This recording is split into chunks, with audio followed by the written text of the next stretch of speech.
Hello YouTube, this is Transient Stacker, and a while back I made a video called The Story of the Very First Gold Coin I Ever Held in My Hand. And that coin was obtained by a friend of mine in a burglary, and he stole it from some drug dealers that lived on our block. And I was talking to him about a month ago, and I happened to bring up that coin, and he said that he still had it. So I got this idea for a video, and I planned it out, but the plans didn't work out. I went over to his house the other day, and the coin was in a safe in his garage, and there was a bunch of stuff in the way, and he didn't want to move it because he just had back surgery and everything. So that part didn't work out. Then I wanted to interview him about the burglary, but the thing is, as I mentioned in the first video, my friend became a police officer, and when he turned 18, he went straight and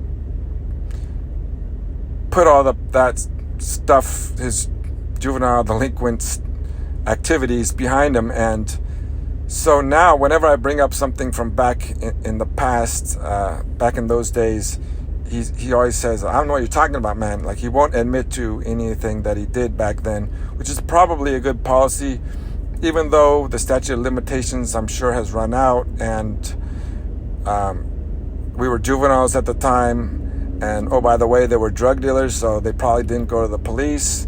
It's still probably a good policy not to admit to doing any crime, and especially these days with all the assholes trying to bring down police officers, So I kind of figured that, I kind of realized that he wasn't going to be cool with doing an interview. So what I did was I secretly recorded a conversation we had. And the conversation begins with us talking about this guy who lived on our block. He was this old guy. He kind of reminded me of the trainer from Rocky, the old trainer, and maybe him crossed with Popeye or something, because he had this tattoo on his forearm.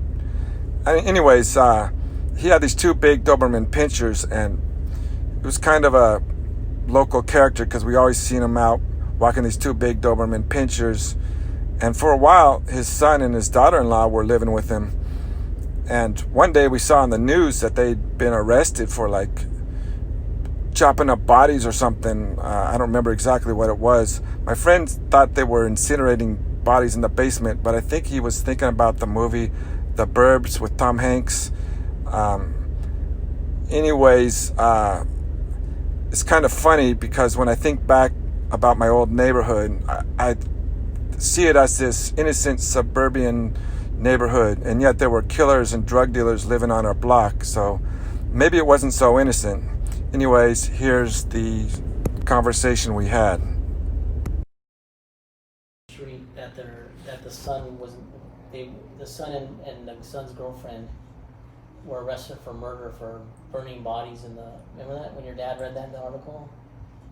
Oh yeah, there was the one dude that always walked those Dobermans. Yeah, the Dobermans. God, George. His first name was George. He'd always have this. I remember my mom would always say, "Oh, there's George. Shit, go on the other side," because he'd always want to sit and talk, and he'd have that big bag of shit in his back pocket. The Doberman shit. Yeah, he walked those Dobermans because he would have regular bags, not like these poop bags they have now. He would have those grocery bags, and he would have his shovel. Remember how he'd have his shovel? And he'd pick up the shit and put it in the bag, and then he would tie the bag to his back pocket, so he's rolling with a bag of shit, and then the shit shovel. I remember he had a tattoo when no one had tattoos. It was a forearm, it was in the military. Yeah. But I remember you telling me that your dad was reading the newspaper, and your dad said something like, "Oh shit, look at this," and told you George's son and girlfriend were arrested for murder in Monterey Park because they were incinerating bodies in the basement furnace. And I guess they were part of some. Now looking back, he was part of a motorcycle gang, wasn't he? I don't know. I always thought they were hippie dudes. He rode a Harley though, and he had so his son would come, And I remember. Do you remember his name though?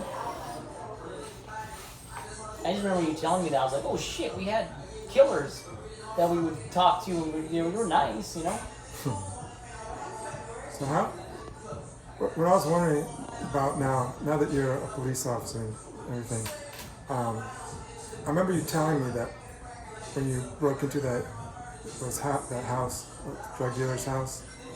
I never did that. What you talking about? Yeah. Like allegedly. I never did any of that. Really? What are you talking about? Okay, but you said there was a bunch of like driver's licenses. Dude, I don't know how you remember. I don't. That's a vague memory. I don't even. And then like you said you saw Steve Buhack's sister's was one of the driver's licenses. Honestly, dude, I don't remember any of that. I really.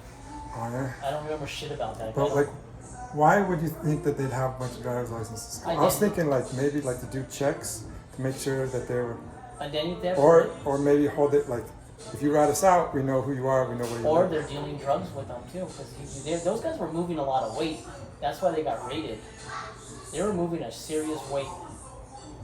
And maybe Buhack's sister and because Buhack was turned into a gangster, and then now he's construction. But I remember back then, one time I was over at his house, and his sister came in, and he's like, drugs! I'm like, what's that all about? He's like, I caught her doing drugs the other day.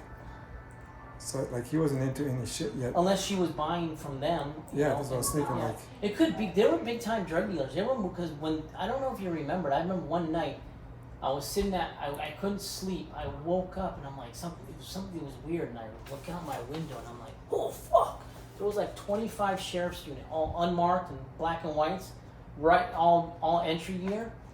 Boom! And they entered the house, and they took them away. They took the dad and the son away.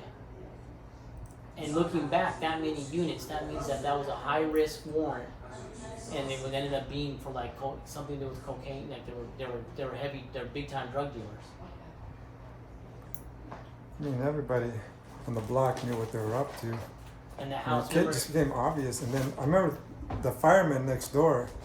I think he told my parents or something that he looked over the wall and he saw them growing marijuana. He saw marijuana plants growing. Probably, yeah, but then the house burned down completely. Yeah, that was after they got raided like 2 or 3 times. Yeah, but that one raid, and then I never saw them come back after that. After that one raid where it was like 20 units, unmarked. There was SEB, which was their Special Enforcement Bureau, which is their SWAT guys, sheriff's SWAT. All the regular black and white sheriffs. But I remember them getting raided like 2 or 3 times. This is the one that they took both of them away. They arrested them, and I never after. I heard they got off in a technicality or something, and I was thinking, well, he's an ex-cop, so he probably knows the law. But this is the one that I never. After this raid, I never saw either one of them again. And then the house. Well, remember the one dude was after you for a while. No, it was Matt. He was after Matt because he was Suzanne's ex-wife. He was dating Suzanne and Matt. That whole thing was because of Suzanne. Yeah. That's what instigated it. That was instigated. That was over a girl. That was over a girl and then some other shit. And then he just said some shit to us. Like I don't know what happened. He came over and we're like, what the, and my buddies were over. Yeah, I remember. What's funny? At the time you were saying you were all like hiding in the bushes with like bats and stuff like when you. Yeah, but my friend Joe was there, and it was so funny because the guy realized. I mean, yeah.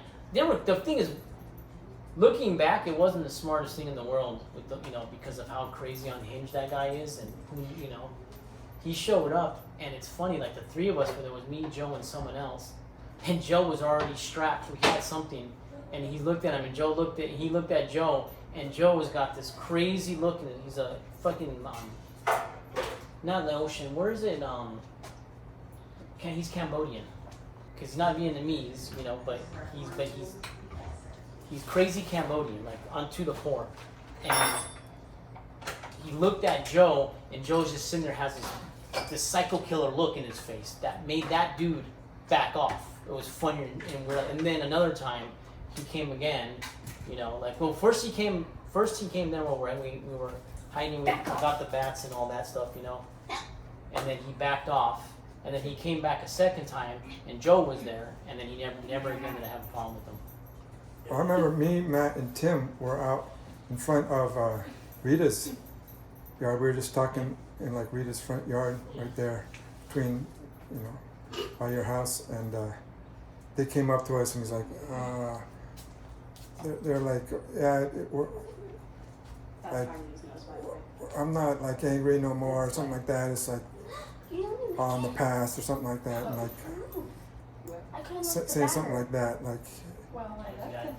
You got me, bro. I honestly, all that stuff, I just remember a very small piece. I don't even give a shit anymore. Like I said, I don't even know their names. I'm trying to remember like what he looked like. Like I just remember one dude had the younger dude had long hair. It was the son and dad. Son-in-law, right? Don't put your hands on it. I just remember seeing that one raid. I never saw them again, and then the house burned down, and then they were gone. Then they were just they left that. Yeah. And that was the shittiest house on the whole block. It still trips me out though. We were like in the most suburban neighborhood, and we had a crack house on our street. Well, it wasn't like that That was like how bad the crack epidemic got in the 80s. In Temple City, there was a crack house. You see how big that lot was, though? Never realized how big that lot was in the house. That lot was huge. Well, we had big backyards. You don't even realize it until you like. But that lot was one that was extra big, dude. It was way bigger. If you look at the whole thing, when you're like, damn. I remember after it burned down, when it was all, because there was 2 structures that burned down. That's the funny thing. A detached structure burned down too. That means they must have been cooking or something in the back one as well. Are you sure they didn't burn it down to like hide evidence or something? Or it could have burned down because they were, they're cooking all the flammable stuff. I thought they were already like boarded up the house before. And just like I said, who knows? I mean, any one of the things, it could have been arson. But I remember walking by, or riding my bike or something. I looked, and then when I looked at the yard, I was like, "Holy crap, that's deep!" Like,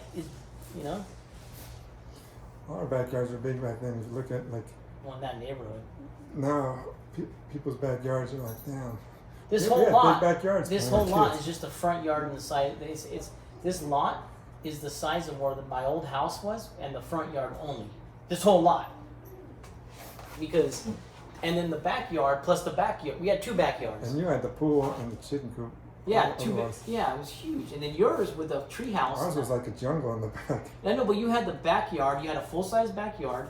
The side with all the avocado trees. Then the Sherwood Forest in the back with your tree house. So that was the conversation, and I did learn some things that I had gotten wrong in the first video.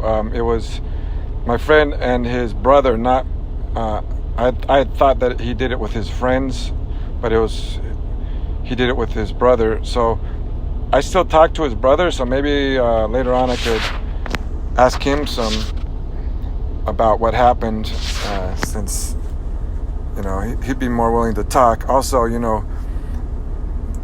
I had planned to do this thing where I'd held the coin in my hand and said, here it is, the very first gold coin I ever held in my hand, back in my hand again after all these years. But like I said, it was in the garage in a safe, and so he did send me these pictures. This is the coin right here, a 1/4 ounce Kruger that he got from the drug dealers. And maybe next time I go over, I'll be able to hold it in my hand again. Very first gold coin I ever held in my hand. And if I get a chance to talk to his brother, maybe I'll find out some more information. And so there might be a part 3, who knows. Until then, I hope you enjoyed the video, and I'll see you on the next one.